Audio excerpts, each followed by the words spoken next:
One of the key pillars of our policy is access to medicines. It is absolutely critical to helping women and girls achieve their promise, achieve their full potential.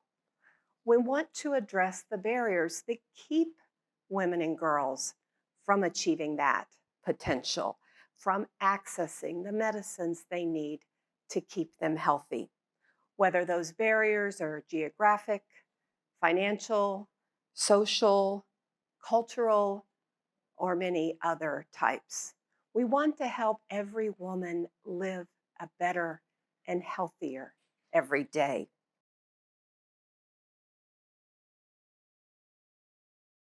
There are transportation barriers. That's the number one problem in the state of New Jersey, is that there's a transportation barrier. And when you think transportation barrier, the first thing you think is inability to get to transportation.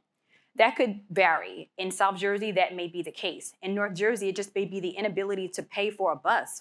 Some people may think, hey, it's $3 to get on a train, but if I don't have $3 or I need $3 to use for a formula, I don't have that. Last year alone, we spent over $250,000 on transportation for our patients because they didn't have the dollars. And you would think Trenton is a small city. It's 7.5 square miles. You can walk from one end to the other. But when you're a mom with 3 kids and a stroller and it's raining, or you have to work, or you have to take off, those issues are sometimes insurmountable to getting the care that they need. From where I sit, the most barrier to accessing contraceptives is literally education. A lot of times you'll hear so many agencies, they're like, we do this, we do that. But if the community is not aware of the services, how good are the services? I think the average person does not realize how difficult it is for some people to access contraception, for example. And this extends beyond contraception to maternal health care, to infertility care.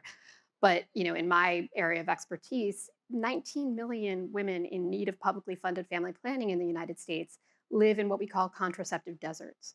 That means they lack reasonable access in their county to a clinic that offers the full range of methods.